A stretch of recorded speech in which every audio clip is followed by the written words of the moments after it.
"What is the reason for your mother's arrival?" Charles first asked his wife coldly, upset that he would not only receive his mother-in-law, but also bear the costs of her stay.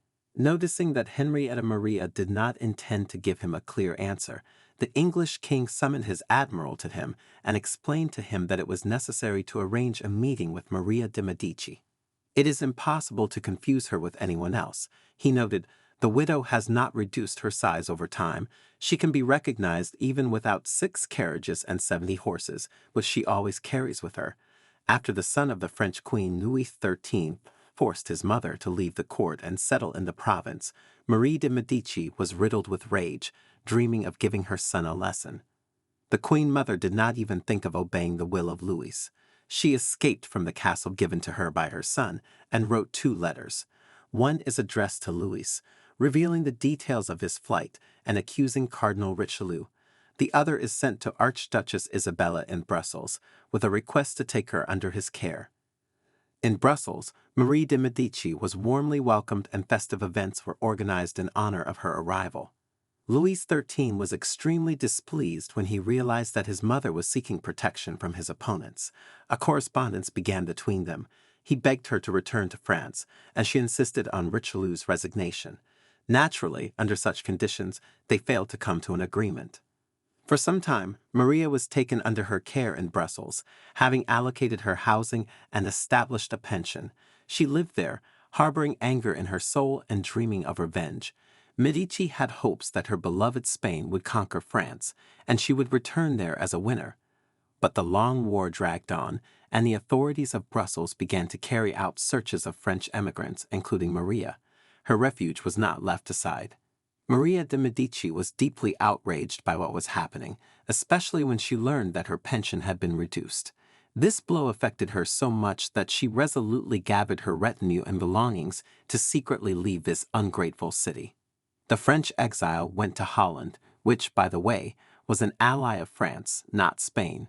Maria de Medici was already aware that the outcome in favor of Spain was far from assured, and she began to soften her positions. In addition, she wanted to stay closer to France, since she learned about the pregnancy of her daughter-in-law, Anna of Austria. Many years ago, Marie de Medici was predicted that at the birth of an heir, her son, the king, would not live long.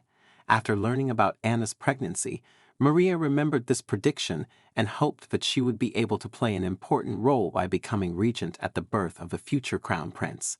Maria wrote letters to Louis, begging him to bring her back to France, but he no longer wanted to deal with an unpredictable mother. In Holland, Maria was initially received amicably, but this positive attitude was short-lived.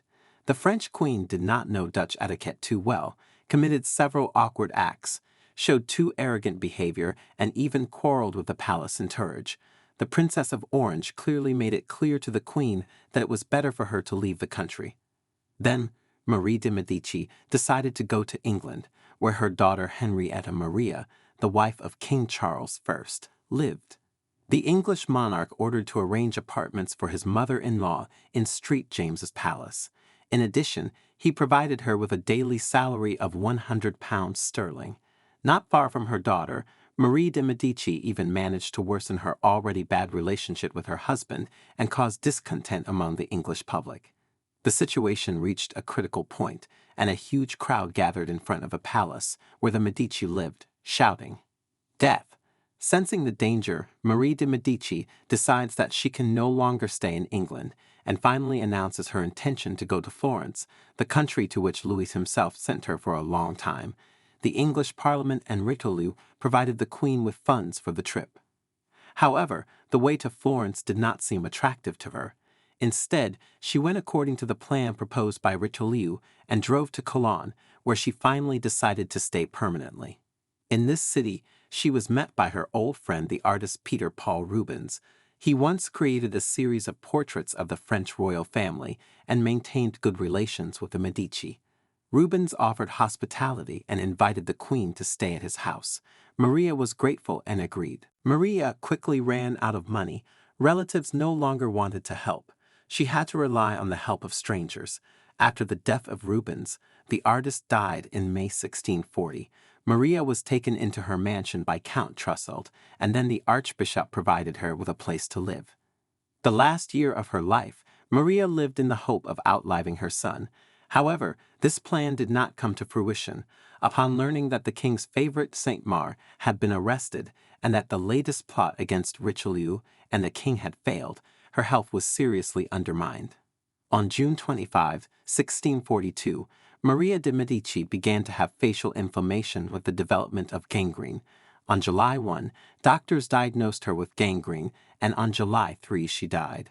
Having died in July 1642, Maria de Medici left behind a complex legacy that continues to inspire historians and interest people all over the world. Her story reminds us of the complexity of the life of kings and queens, of the struggle for power, and what prices it can be achieved.